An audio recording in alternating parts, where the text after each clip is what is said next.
What's going on, YouTube? How you doing? This is Techxtremist. Welcome to In the Tech News.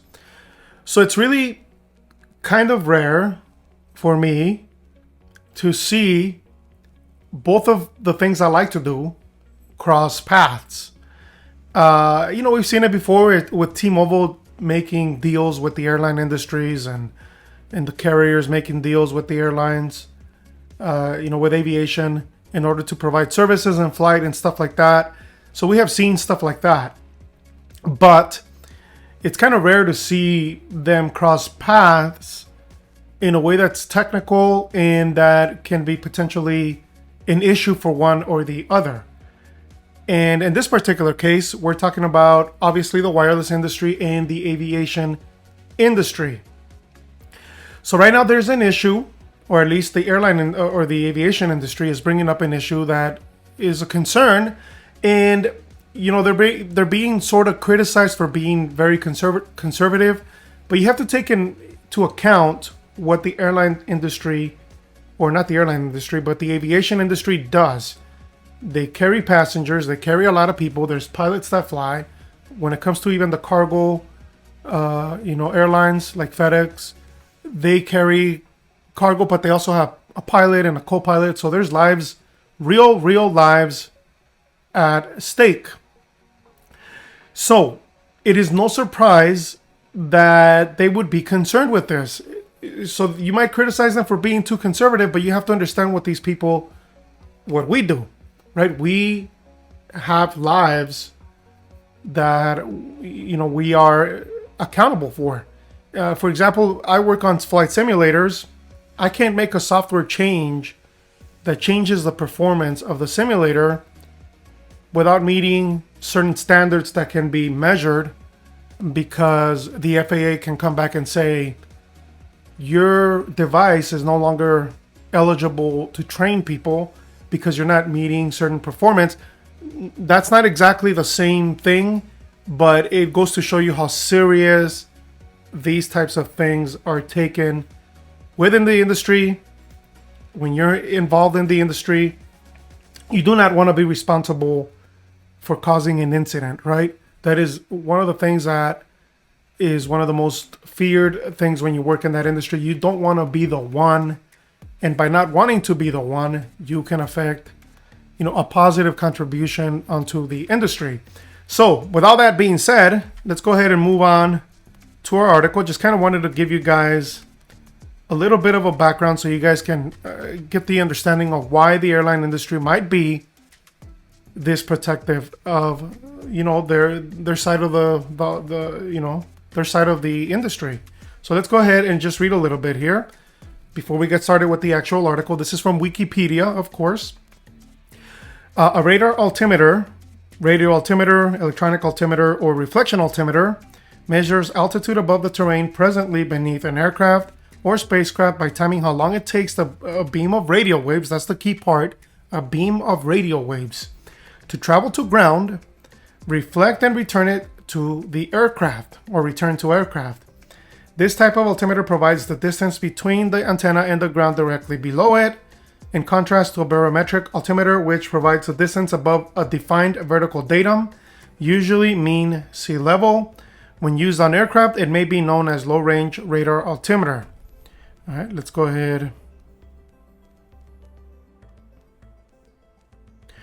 As the name implies, radar is the underpinning principle of the system. The system transmits radio waves down to the ground and measures the time it takes them to be reflected back up to the aircraft. The altitude above the ground is calculated from the radio waves' travel time and the speed of light. Radar altimeters require a simple system for measuring the time of flight that could be displayed using conventional instruments, as opposed to a cathode ray tube normally used on early radar systems. All right, so as you can just see where I'm going with that, or where it's relevant, there is radio waves that are involved, and that is one of the concerns. They are concerned that C-band specifically is going to cause interference with that type of systems.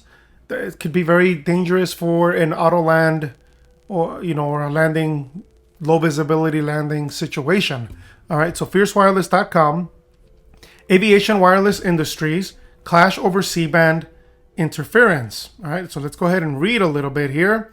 AT&T and Verizon are gearing up to deploy the first tranche of C-band spectrum for 5 gigahertz later this year. But before they do, groups in the airline and aerospace industry say the carriers need to put short-term solutions in place to avoid harmful interference or expect major disruptions to travel, transport, and emergency helicopter operations. And low visibility is one of the issues there. However, a July white paper from industry groups or Group 5G America says studies submitted by the aviation industry have significant shortcomings and are overly conservative when it comes to real-world conditions. Again, keep in mind what aviation does. It transports people, goods, but even when you are in the cargo business like FedEx, you still have a pilot and a co-pilot and sometimes other crew that travel from airport to airport, and it would be the same for UPS. So understand that. Understand why they are very conservative, very protective of their industry, specifically when it comes to safety. This is not an industry where you want to have some sort of interference. So personally, I hope that there is more cross communication to reduce those fears and to make sure technically there is no reason.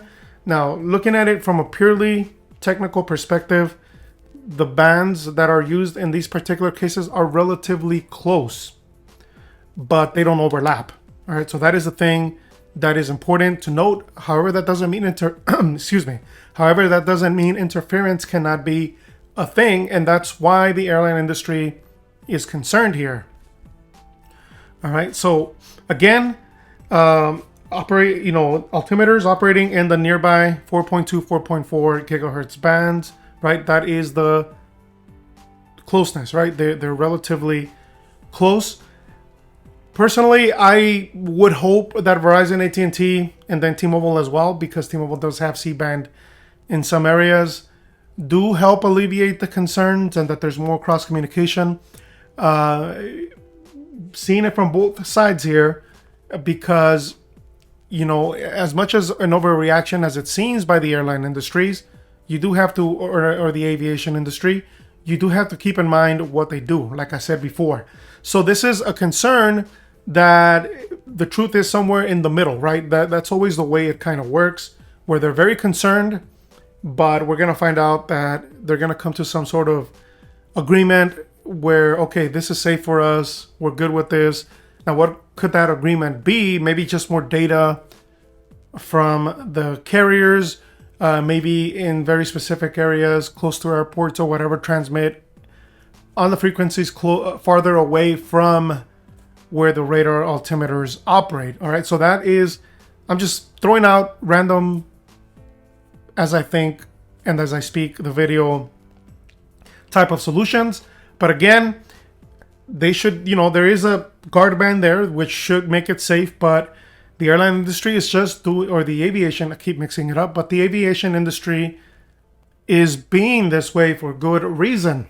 Okay, again, the lives at stake. So don't be so dismissive. Try to keep an open mind. I'm not saying that the carriers are not right on this, but understand why the aviation industry, when you're flying on there, when you're flying in an airplane and you're on takeoff and you're on approach, specifically on approach, understand why they want to keep you safe. They don't want to have your lives. They don't want to have an incident, because also that's very expensive. So it's not just your life, it's also a lot of money. So that's why they are protective. So keep that in mind. But anyway, just thought that this was interesting for me personally. This is one of those situations where the airline industry and wireless tech intersect, and there is a cross communication, whether negative or positive. So it's very interesting to me. I'll leave a link in the description area to both of these articles, so you can go ahead and do more reading yourself, gain more understanding as to why this could be a potential issue. But anyway, I really appreciate y'all watching. Hit like, subscribe, comment. Make sure you hit that ring notification bell. You all have a good one.